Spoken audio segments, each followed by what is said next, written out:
All right, my friends, welcome to episode 251 of Prof and Dev Play Games. My name is Larry the Professor at Prof Plays Games on Twitter. Over there is Anthony the Dev at SummerSpeak on Twitter. Man, what a weekend! You are sore. I am sore. I saved it all for today and just ripped up a bunch of rotting and broken deck boards and replaced them, and that's a lot of work, actually. Yeah. Where'd you get the wood from? Local hardware store or what? Local wood mill shop thing. There's a cedar place on island, and you can just they have just giant open warehouse. You just kind of drive your car in, truck in my case, and tell them what you want, and they load it in, and you pay and go away. Do you have a truck? Yeah, an old. Oh, I didn't know. A hand-me-down. Yeah. Old. We call it our island truck.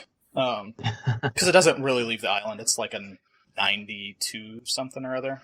Oh shit! Okay. Just it runs and it has a bed, and right. I can haul things in it. So yeah, it gets maybe 20 miles on it every month at most. Yeah. So, I mean, when's the last time you left the island? This past weekend. Saturday. Oh, really? I had to go shopping. Oh, I thought you went shopping on your island. I do most of the shopping on one. Sometimes I need to go to Target and Costco. Oh, got it. Which is like once a month. I have to go do those. Right. And I was happy to see that probably 90% of people in Seattle and out were wearing masks. That's going to help. It was a lot of people. I was like, sure, I saw some people that weren't, but the vast majority were all wearing their masks, doing what they want to do, because we all want this to fucking end. Yeah, we definitely do. So I was very happy, and then I got to be back on my island where, I'm just isolated by water and ferries. So yep. You live when the zombie apocalypse comes. They can't swim, so you're good.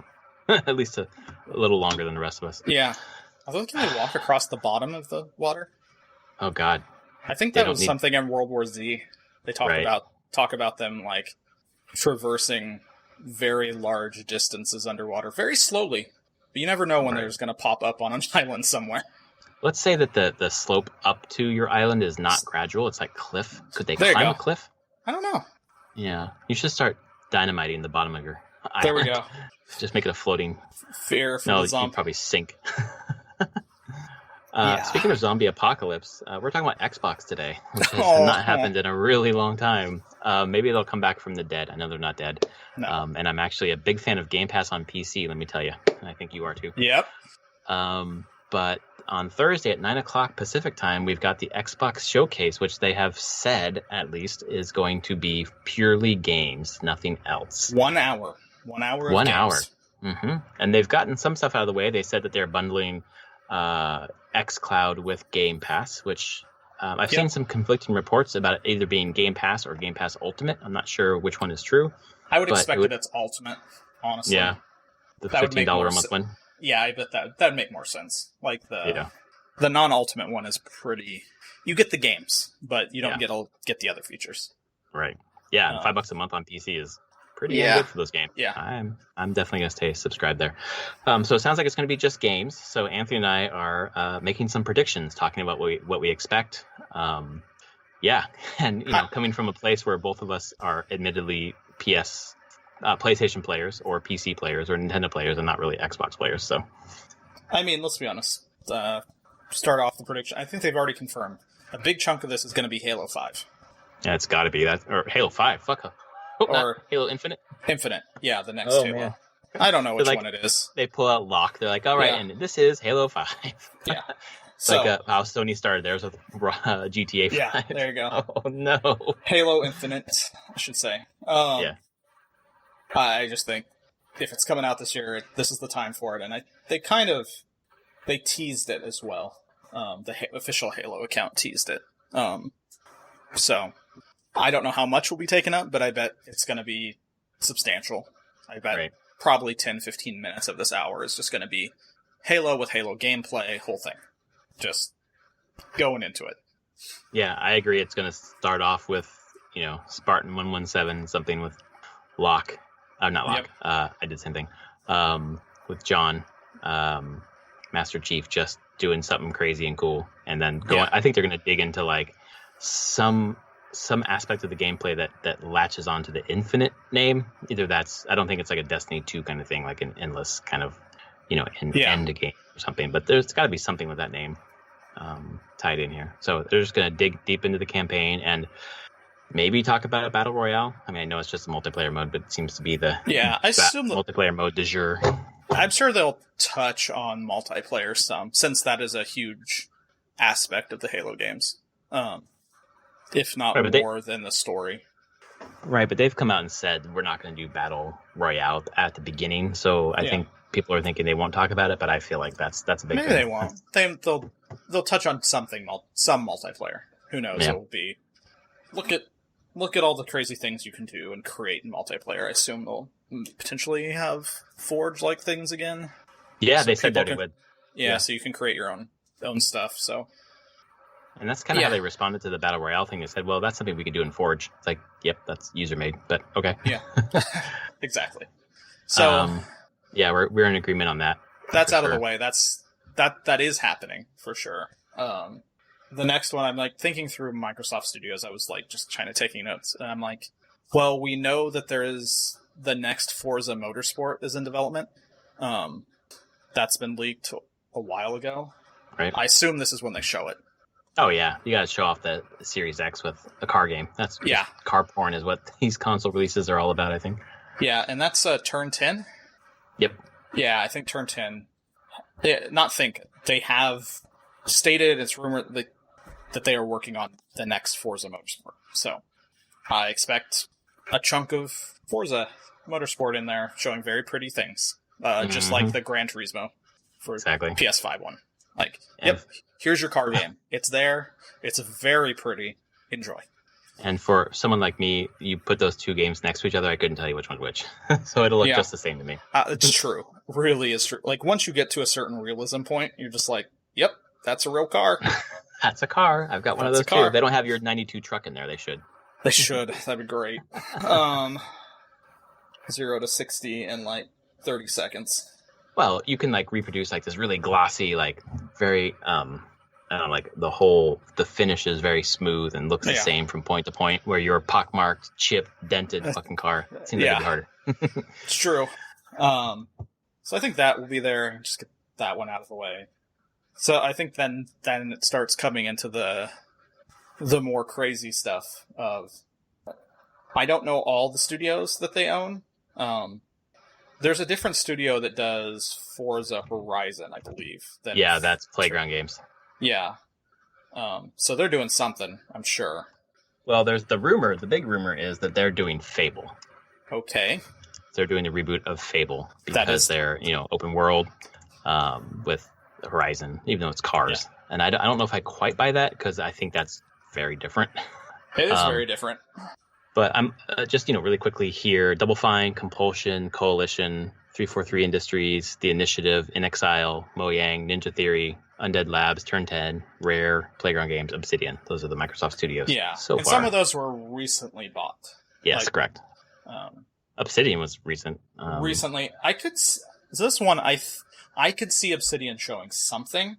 Yeah. Title card, a little teaser for something, but I don't think they're super far into a game right now. Or maybe they just came off. They're still supporting Outer Worlds, right? Yeah, they came off that, which is great, and they probably have another, can run multiple projects at the same time. But I'd have to imagine that being purchased and everything, that their actual next full game wouldn't be until at least fall 2021, if not 2022. Yeah. But like I said, I could see them wanting to put a teaser out, going we bought them and they're working on this thing. Doesn't that look cool, or isn't that intriguing? Right. Next. I think just quickly to speak to that point, I feel like they're going to have stuff that's fall 20, fall 21, fall 22. Like they want to have the short, medium, and long-term games, so you have stuff to look forward to now and in the future. Because I feel like they've been lacking that in the last 4 years. They've had almost nothing. I'm thinking through all this other list there. The Coalition will probably... They had Gears 5 this year, and Gears Tactics. Or was Gears 5 the year before? Was Gears 5 20? Not this year, it was last year. 2019, yeah. Yep. And they had Gears Tactics. Gears Tactics, they could come out with a console release, I guess, but I'm not sure how exciting that would be. Yeah, I doubt that. I'm sure they're working on something else. People have been rumoring Perfect Dark coming back with maybe the initiative, actually, not the coalition. A Perfect Dark for that would be unexpected, just for how long it sat dormant. Yeah. There's a launch game for the 3. I mean, of course, there's the old N64 Perfect Dark, and then there was the Perfect Dark for the 2005 for the 360 as a launch game. And it was okay. It wasn't great. At this point, I can't imagine Rare's doing it anymore. No. They've kind of moved away from that. The initiative was one that's built in Santa Monica that hasn't done anything yet, right? They're just pulling talent, a new studio. Yeah, they're just pulling talent to a new studio. So, I mean, maybe. I mean, when we talk about like Fable and Perfect Dark, those are two properties that Microsoft has done nothing with for a long time. So, right. I think that's always a consistent rumor and expectation is they're going to mine their owned IPs and actually try to do something. Battletoads. Wasn't Rare working on a Battletoads thing? I don't know if it was Rare, but it was like 3 years ago. They showed like pictures of it, and it's been a thing for a while, but we haven't seen it really. Let me see. I thought I read something recently that was like, it was just the Wikipedia on them. Like, supposedly they are working on a Battletoads revival in Rare. Oh, it is that Rare? Okay, I didn't know that. With Dalawa Studios, so they're working with an external. Got it. So someone maybe doing the brand checkoff, but someone else is doing the kind of like what happened with the game that you guys did that became the shooter. Oh, PVZ. Thank you. Yes, obviously the shooter ones that we didn't have anything to do with. Right. So yeah. So do I expect Battletoads? Not really, but I definitely expect Battletoads. I expect them to give a date for it too. In terms of holiday 2020, I think that thing's almost done and coming out this year. It's true. It could be. It could definitely. But it's going to be like a $20-$30 game. I don't think it's like a huge. I'm excited for it, but I don't think that's going to sell a system. No. Is there any third parties that will be here? I wonder. No, Ubisoft's in its own thing. I don't think they have anything to put on that stage. Yeah, does EA have anything? I don't think so. Oh, God, I had an idea. Honestly, it would. This is wild prediction. I don't think it will actually happen. But what if that's where the Mass Effect trilogy was shown off? God damn it, that's it. That's what I was going to say. Yep. Since the first Mass Effect was Microsoft exclusive at the time. Yep. You're giving me a little bit of hope. We always want to have hope, but it's not going to amount to anything. Dude, if there was a Mass Effect trilogy remaster announcement at this presentation, like that's all I need. I don't care about the rest. If that's great. I don't see that though. Because why wouldn't EA do that? Their fucking whatever bullshit they just had EA Play. I know. Yeah. It's all weird on where stuff would fall from third parties since everyone's doing their own things at weird times and. But like EA would want news to pop at different times, so that would make sense, Yeah. But God, that'd be great. Or even like, there's no chance like announcing a new Mass Effect. Yeah. Nope. I think the only people that are going to do a new Mass Effect is going to be the original BioWare studio in Edmonton, if it happens again. They're not going to let some new studio, even though it might have the BioWare name, take that on again. Right. Because that did not work well. Anthem. Yeah. They're just or Andromeda. But we know that for EA, Dragon Age is being done in Edmonton right now. So, and I don't know if they're big enough to support multiple games in Edmonton anymore. So I don't know if they would want to get to focus on the one thing and get it right. Yeah, because when I mentioned Anthem, I think it was Edmonton, but also Austin. Yeah, they pulled in Austin. Yeah, and that's some of the blame got put on Austin. Yeah. Yeah. And back to Xbox. Rare is doing a game called Everwild as well, right? Which I assume we'll see again. I mean, they had it at XO19. So why wouldn't they have it now? Maybe? Yeah. Right. They should have it now. Yeah. So my kind of prediction is they're going to do a big chunk of Halo, probably a smaller chunk of Forza, get their pretty stuff out of the way, Mm-hmm. and then probably like 3 to 5 minutes of a bunch of these other games. I mean, if they are really focusing on games and it is an hour long, yeah, give Halo 15 minutes, give Forza 5 to 10 minutes, let's say. Yeah. And then you've got just a ton of games going for the rest of the just go get through them. I think that's for Microsoft. They just need to do that. They need to show a bunch of games, and they need to show games that are straight up running on Series X. Yep. Not the little dialogue in the corner, little caption going like expected gameplay on Series visuals on Series X. Like, we're past that point. You need to show recorded video from a Series X. Just pump that right out. All that gameplay footage, just pump it right out into a capture card. Just do it. Don't show gameplay, get people excited for the hardware. I was shocked that they're not going to be showing a price or anything right now. They've come out and said that there will be no talk about actual like price or release date.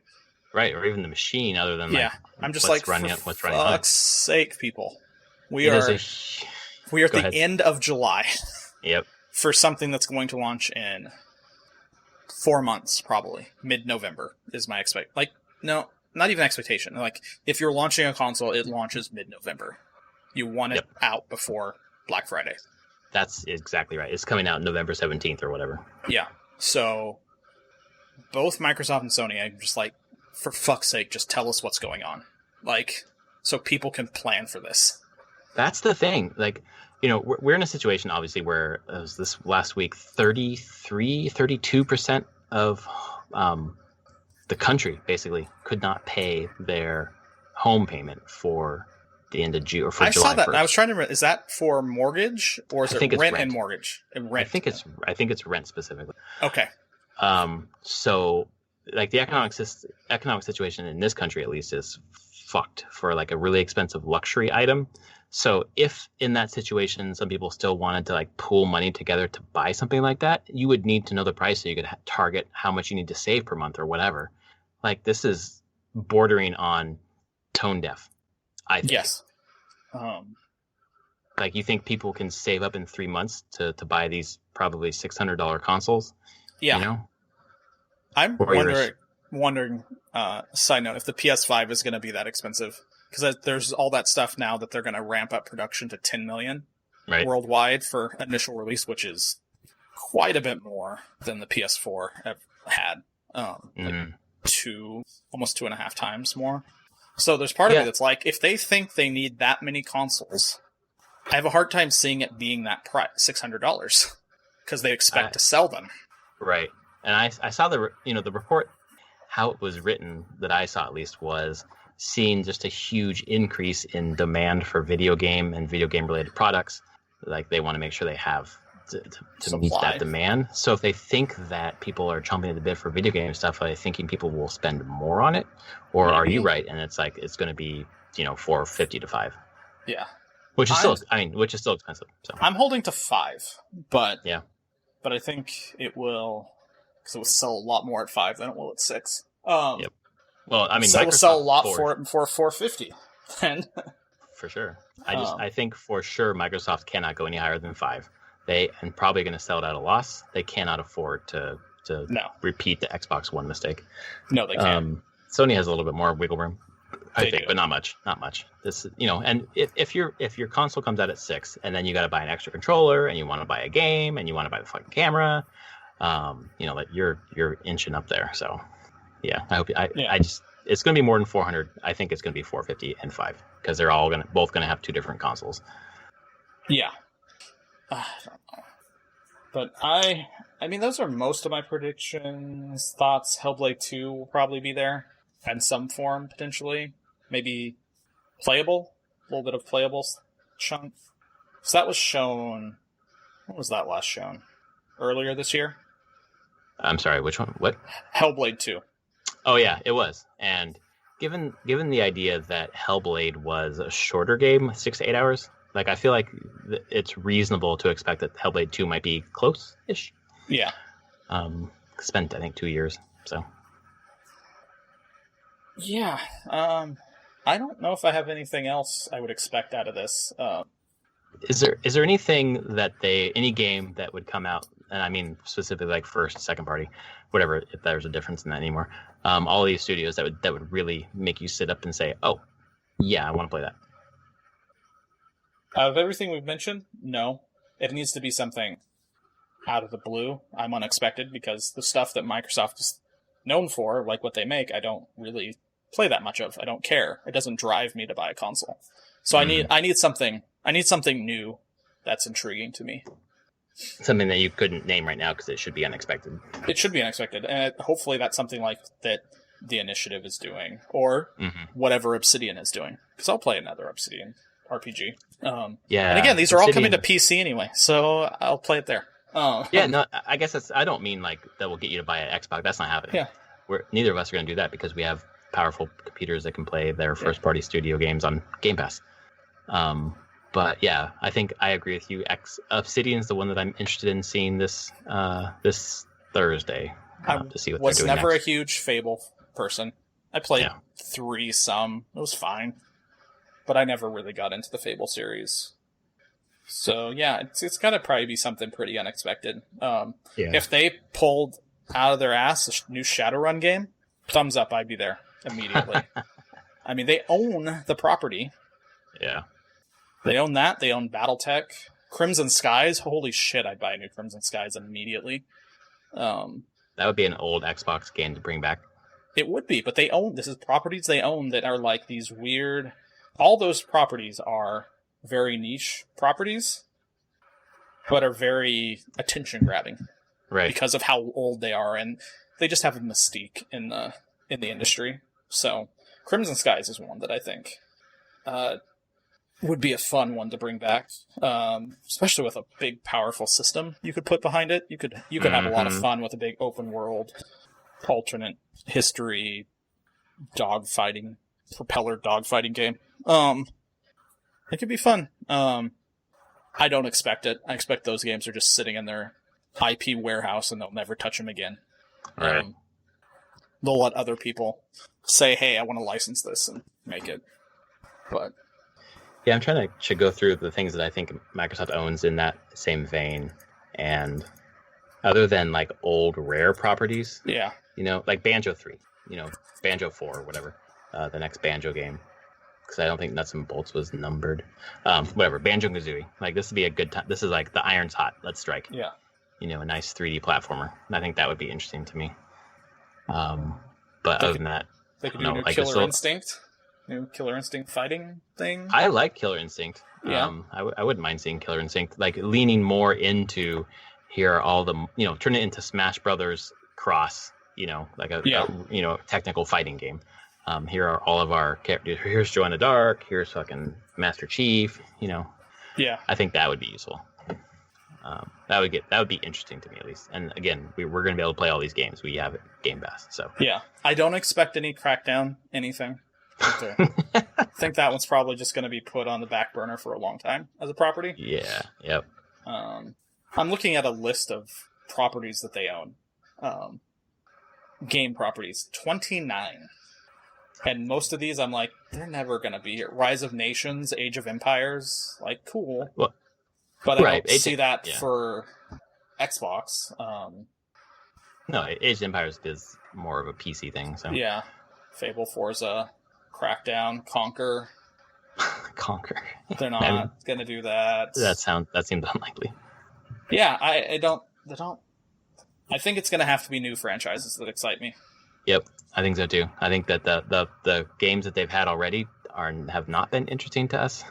No, I have heard really good things about Sea of Thieves though. Couple coworkers picked it up and they're like, "This game is amazing now." It's interesting that you say that because we have our weekly game nights. I was wanting to suggest we try Sea of Thieves one of these nights, because I've heard similar things, not from coworkers, but from people around the net. There's actual consistent quests, and one of the guys said that I don't know what the name of the quest structure is, but he equated it to basically being a puzzle room, treasure hunt type thing going on.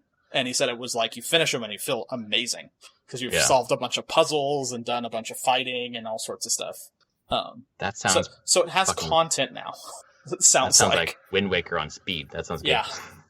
So, yeah.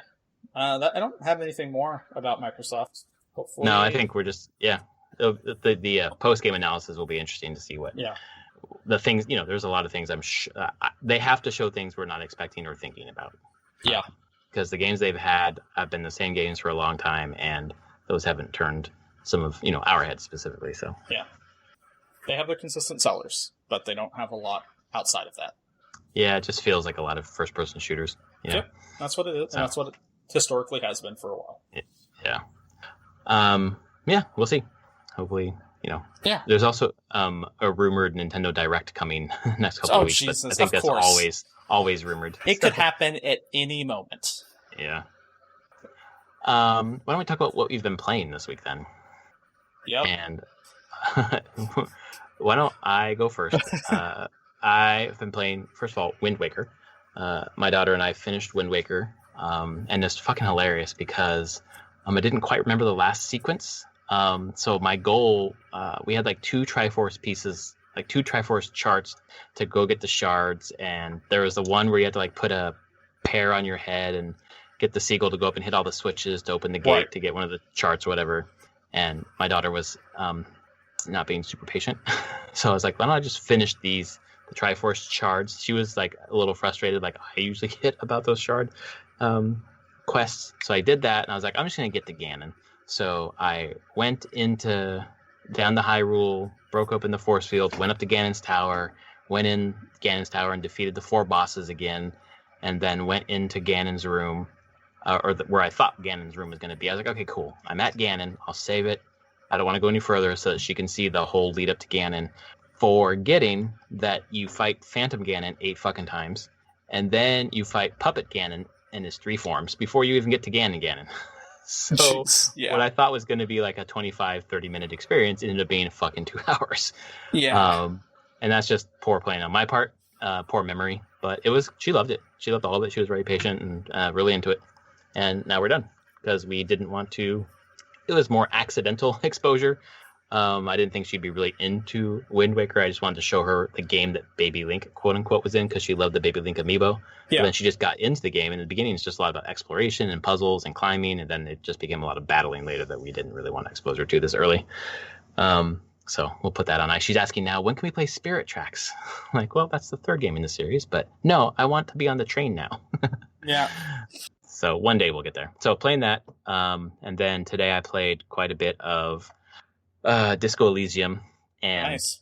I got to a point where like I don't know where to go next, so I'm going to go talk to people I've talked to yesterday. I'm in game day 2 and see if there's any new dialogue options, and at first blush there weren't. Everything was grayed out, but when you click on the grayed out ones, there were then new options underneath of that.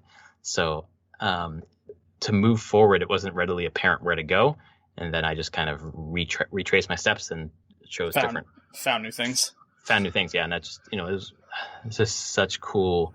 I'm just getting into a world of just a fucking viper's pit of shit.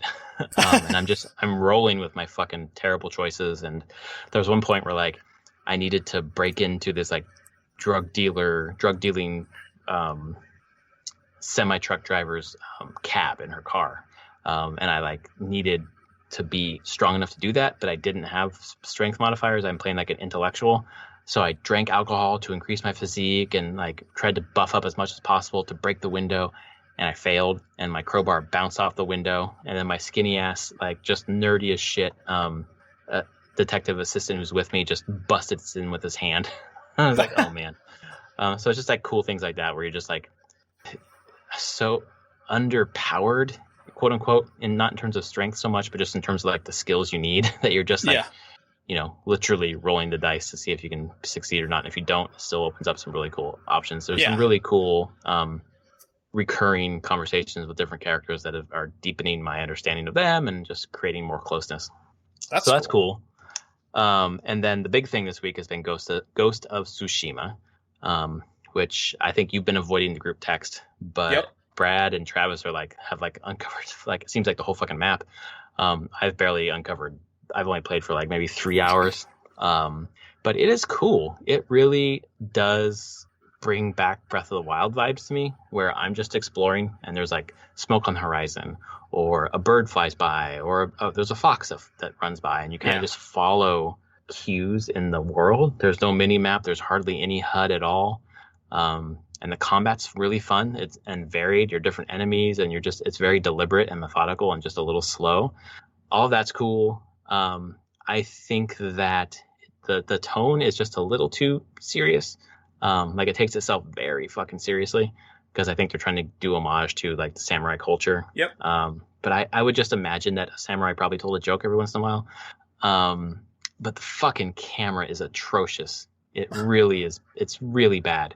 I just keep thinking of it in terms of like umpires in baseball games, where like if they're doing their job, you don't notice them.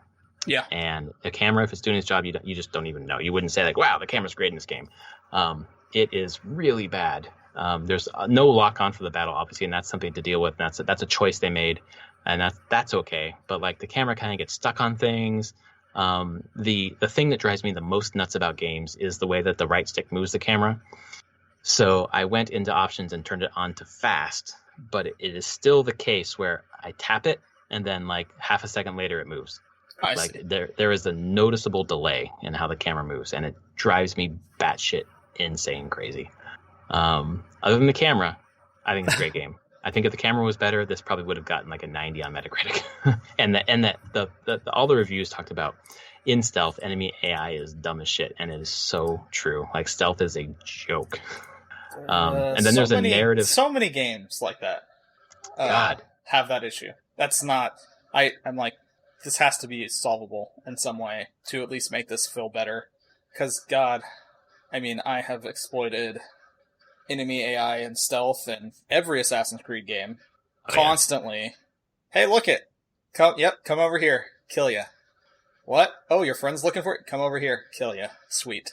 Horizon, I did it all the time in Horizon. I think like that's not even the level I'm talking about. Like I think that's dumb as well. Like your friend was just over here. You didn't see them die. What I mean is you unstealth and you like kill someone, everyone sees you or whatever, right? Then you just go run and hide very close by. Like I'm just in the grass, or I just ducked into a tent. And they get stuck on the tent. They don't come in the tent. They are standing right next to me in the grass, and they're just like, don't see you. And it's like, you just saw me come in here. Literally, you followed me here, and then I ducked in the grass, and you don't see me. Yeah. So it's super exploitable. That, and then the other thing, I don't think this is a spoiler. Narratively, like your dude's like, I'm a samurai. Like I'm an honorable warrior. I don't assassinate people. So like, there's a point where like you assassinate someone, it gives you like a flashback reflecting on that with his dad about how you don't assassinate or whatever, or his uncle or whatever. But the game starts you off with a samurai sword and a shorter sword specifically for assassinations. So it's like, well, okay. No, I mean, samurai always had a smaller sword with them than wakizashi, which is you always carry there's always the katana and the wakizashi. But you want a short sword like when you're in close quarters or whatever. I understand that, but to specifically call it out as an assassination sword. And then to say we don't assassinate people, it's like I'm a little confused here. Yeah, because it wasn't really meant for. I never heard as an assassination sword. It was just like, it's just kind of your little tiny short blade that I don't remember specifically how it's meant to be used. It's just paired with big swords, daisho. Well, I just think if someone gets too close to you, you want a shorter sword. I think that makes total sense. Yeah, or you use it for parrying. Like it was definitely something you would use for parrying. And if being more effective. But the narrative disconnect there is a little strange. So it makes me think, okay, I'm not, because I usually would follow the character's lead. Like, okay, this is dishonorable or whatever. I won't do that. Yeah. But like, you have one that specifically says it's for assassination, so I'm going to use that motherfucker. But otherwise, it's fucking, the world is beautiful. So like Breath of the Wild exploration vibes. It's cool. Yeah, I'm looking forward to playing it and not being spoiled on any of it. Yeah, I'm avoiding all of that. There's been conversation about it because probably 5 or 6 people at work are playing it. Although they did tell me you could, like someone mentioned, you could pet the fox, and I was like, yes. Game of the year, done. Pet the fox, and they'll take you to a shrine. And you get things, which is cool. I am very much looking forward to playing it. I just know if I start playing it now, I won't go back to the game that I've already put 100 goddamn hours in. I just broke 100 hours. Oh my gosh. Every time I log in, I see Brad, Travis, me, Carl even, Ghost of Tsushima, and then it's you with Persona 5 Royale. Yep. And I'm going to platinum this fucker. I am so close to platinuming. It is, and there's no reason I can't platinum this. I'm already at like 75% of trophies. Dang. I think there's only going to be one challenging one. I have to kill the Reaper, right. Which is but I think I should be close to being able to do that. I think that's the only one that I would consider challenging. I'll have all my confidence maxed. I have all my stats maxed. I've done all the side things. I've fished. Because you don't have to do the legendary fish. You just have to fish and you get a trophy. Just have to do the batting cages. I've done darts. I've done billiards. I've visited the temple, the shrine. I have to romance someone still, but I'm waiting to do that in the new content with a new character. That's been a fun experience. You mean like semester 3? Yeah, that's been a fun experience where you just basically like friend zoning every character in the game through this whole playthrough. Doesn't change anything, but I'm just like, this is interesting. Because as of right now, I'm not romancing anyone in the game. So there's a trophy tied to that, which I haven't done. I just finished the last palace earlier today. And I have to say, I don't know if Royale's easier, or if, since I played it before, I'm just better at the game. Because I'm just cakewalking through everything. Like, is that fun? Yeah, I mean, it's fine. I mean, it's still somewhat... I can't screw up completely. I actually have to care still. But I'm like... Yeah. I think my decision-making is better on, like, in combat I should do these things, not the wrong decisions. So... I hope after, like, 60 hours total between the two games? 180 hours? I think I have probably 20 more in the base game. And then I bet semester 3 is another 20 to 25. Okay. So I think I have, like, say 50 more hours of game. Right, but I mean, like, the hours you put into the original Persona 5 plus the hours you've already put into this one. 120 in the original. Okay, so you're at 220 right now. Yes. You should be good at this game. Oh, man. It's a lot. I love it. It's such a good game. Holy cow. I'm calling it now. Before the end of the year, you're playing Persona 4 on PC. Probably at some point. I'd imagine sometime September, October-ish. Yep, I mean, I don't get Cyberpunk in September anymore, so got to fill it with something. Right. I cannot believe it's Watch Dogs Legion, Valhalla, and Cyberpunk within like 2 weeks of each other. It's crazy. Fuck that. That is dumb. Well, without delays or whatever, those would have been months or even like a year apart. Yeah. It's crazy. Oh, God, the Valhalla Cyberpunk thing. God, that's going to be painful. That is. It's painful for some person who wants to play both games. Right. I mean, I want to play both, but I mean, so do you. But it's a very easy decision for you, Cyberpunk, and for me, also Valhalla. Yeah. I know that Cyberpunk doesn't do for it, but that still surprises me that you wouldn't just play CD Projekt's next thing, full stop, when it comes out. You just be like, CD Projekt Red, go. It's the only problem is it's sci-fi, and against a quote-unquote fantasy. It's not really fantasy, but it's historical. But like what comes across to me is fantasy. I fucking love fantasy, and sci-fi is okay, you know. So even though it's CD Projekt Red, like I'm buying it and going to play it, even though it's sci-fi. Even though I did enjoy Mass Effect when I was finally cajoled into fucking playing it. Yeah. But sci-fi doesn't scratch that itch like fucking fantasy does. So that's where I'm going. And that's where we're different. Yeah, no, exactly. We're totally opposite in that regard. Yeah. And I heard someone today with their preview about Valhalla talking about, some of the things good, some of the things bad or whatever, some of the different changes or whatever. But it's like Odyssey, but better. I was like, fuck, okay, I'm there. Okay. I mean, that's it. Okay. Done. Great. Perfect. I put 120 hours into fucking Odyssey and I'm still not done. So that Holy crap. So we're talking about Persona 5 Royal, and I went to Metacritic when you were talking about Tsushima's Metacritic, but then they had the 20 highest rated video games of 2020 so far. Do you know what the number one game is? From critics? From all reviews, yeah, critics. Probably Persona 5 Royal. It is, by 1 point. It's 95 to Last of Us Part 2's 94. It's.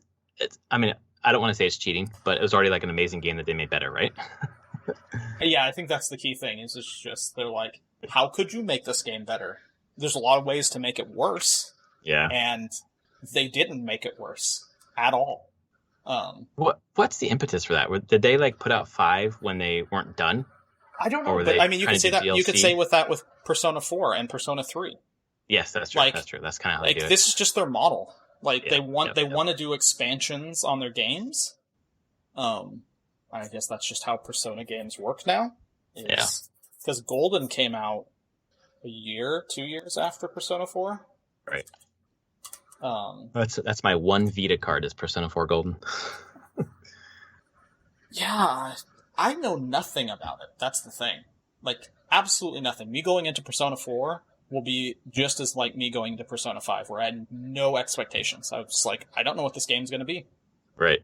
And Persona 4 now, I'll know that, like, yes, you get personas and you fight in dungeons, but I have no clue what the story, I have no clue what the characters are going to be, the differences in it. I played 20 hours, which I feel like 20 hours is enough for me to beat a lot of games. So I feel like I have enough of an opinion to say it's really good. The story's great. I just, for some reason, didn't continue because I'm ADD. But it's definitely not the same story as 5. It's very different. Yeah. Which is cool. And I have heard that all the Persona games have very, very different stories. Like, they don't try to retread the same ground when it comes to stories and characters. Right. Which does make me excited because that there's going to be Persona 6 coming for the next gen. So, oh, yeah, totally. I'm like, what's that going to be? So, yeah. Who knows when? Because the gap between 4 Golden and 5 was 7 years? Maybe. Was it 5? Oh, yeah. Probably. I thought no, it was it's probably longer than that. I'm trying to see when Golden came out. Golden came out in 2012. 7 years. No. Yep. Well, 2012. 6 years. 6 years. Because it was 2018 when 5 came out, I think. God, I can't... time has absolutely no meaning anymore. No! Initial release was September 15th, 2016.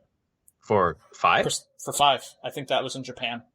Oh, you're right. It came out in Japan first. That's right. Worldwide, April 2017. So, it was only 4 years. So, it's 20... well, clearly we're not getting one this year. So... 4 years from now. So, 2024. Likely. 2023, 2024. But yeah, and I will likely be there day one at this point. Right. But yeah, that's all I've been playing, because I just want to finish this game. I want to get to the third semester, and I also just want to finish it so I can get out of my system and play other games. Yeah, exactly. Like Ghost of Tsushima, which is also probably going to be an enormous game. Oh, yeah. Some of the reviews people played for like 50 hours. I think that the mainlining the story is like 30, but the exploration's rewarding. So not quite as rewarding as Breath of the Wild, but getting there. So they took some cues, and I think other open world games should take some cues from Ghost of Tsushima. So, and the story so far is compelling. I read some stuff kind of like, oh, it's kind of a trite story or whatever, but so far I don't think so. I'm engaged by it. The only thing I heard was it starts slow. Oh yeah, but then after a number of hours, it gets like really. The story starts slow. The characters are all awesome. Like, everyone is consistent saying that they like the characters. Mm-hmm. It just takes a while for the story to start moving. I think so too. I think part of that is the nature of the way that the main quests are set up. They really are broken apart and encouraging you to like start the beginnings of a lot of different ones, but then you just want to explore. So, I mean, I've done 3 total like pieces of main quests out of 3 hours, and that probably took me like 45 minutes total, and the rest has been just like running to different places. Yeah, I'm looking at main. So time to beat has 17 and a half hours to beat the main story. Oh, okay. Main plus extras, 40 hours, which I assume is like side missions and side quests. Completionist is 93 hours. So I assume completionist is to get the trophy, platinum. Right. So, yeah, I'm looking forward to it. I have heard a lot about the camera too, so I just expect that it's going to be frustrating. Dude, please patch it. Please. I would hope. God, it's annoying as shit.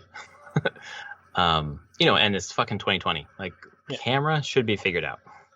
I'm fine. You don't want to do a lock on. That's a choice you made. Like, that was clearly an intentional choice, and that I think it probably would hamper the experience if you had a lock on in some way, because you had to like address different enemies differently, change your stance. Like, you don't want to be locked into one. But it goes out of the way to, like, in the battle tutorial, to tell you, when this enemy's flashing, they're about to attack. So then you can, you should move toward them or whatever. But the camera is such that I don't see anyone else. Like, I'm constantly spinning, trying to find the person I'm supposed to be fighting, because they're moving and I'm trying to move the camera, which doesn't move, as soon as I push the button. And it's just like, when I move the stick, that half second delay. You don't want it has some form of acceleration to it. You want that acceleration removed a bit or gone, so it feels much more responsive. I do. It does, yeah. And all the tips are like to put it on fast so that it'll move fast but that still doesn't do it. Yeah. But that overlooking that, it's good to great. So more on the great side so far. But Disco Elysium, I'm 13 hours in. That game is fucking a masterpiece. Well, that's good to know, because I'll need to play that too. I should say, I played a little bit more of Divinity Original Sin too. Oh, nice. Okay. I'm still in the main area. I'm pretty much doing everything. Boat, right? No, I'm past the boat. Okay. I'm in Fort Joy. Just shitting around on Fort Joy, doing things, reloading games after I do stupid things. Getting into combat, so there's no way I can win. Yeah, right. But I mean, that game is immense as well. Like, there's just so much to explore and do and find, and I feel like I'm still only scratching the surface of it. And I think I put like 6 or 7 hours into right there in that Fort Joy thing, and I'm like, there's still a ton I don't know, and I got to figure out. So I'm at 25 hours, and I feel like I've scratched the surface as well. And choosing your party, you're locking out other members that you're missing that story too. And when you get out of the quote unquote fort, you're in the surrounding environment that's still considered Fort Joy. I think the whole island is Fort Joy. And I probably still have 10 hours before I get off the island, maybe 5. Are you playing the character that we played? You just continue with that character? Or start over? Start over. Oh, cool. New character. Yeah. I need to transfer my save to my super awesome gaming laptop so I can continue there. Nice. That thing is a fucking dream. I'm glad. Yeah. Speaking of that laptop, I'm currently editing a video, which should be up this week. I'm going to start actually putting out content on our YouTube page, which does not have a custom URL because you need 100 subscribers, and we have 28 right now. But doing something called Backlog Binge, going through my backlog games on my Steam library and playing an hour and a half, and then editing the content down to like a 45-minute or 35-minute, like interesting-ish, hopefully, video. So by next week, I'll let you guys know about it. That's cool. Put out a link on Twitter, but I want to, go through my backlog and do it in a way that's reasonable. I think an hour and a half is pretty reasonable, and it's kind of fun learning Adobe Premiere Pro. So, life skills, yes. Considering we're teaching from home now, so I've got to learn a little bit more about video editing. So, and Premiere Pro is actually pretty intuitive once you get past the first hurdle of getting excising iMovie stuff from my head, basically. Yeah. So cool. Yeah. Well, that was episode 251, Prof and Dev Play Games. We will be back next week to tell you what happened at the Microsoft conference, and hopefully we will be having our skirts blown up. But I would love it. Do it. Me too. I want good games. Give me good games. Yeah. Put them on Game Pass. We'll be there. Yeah. All right. All right, folks. Thanks. Later, everyone.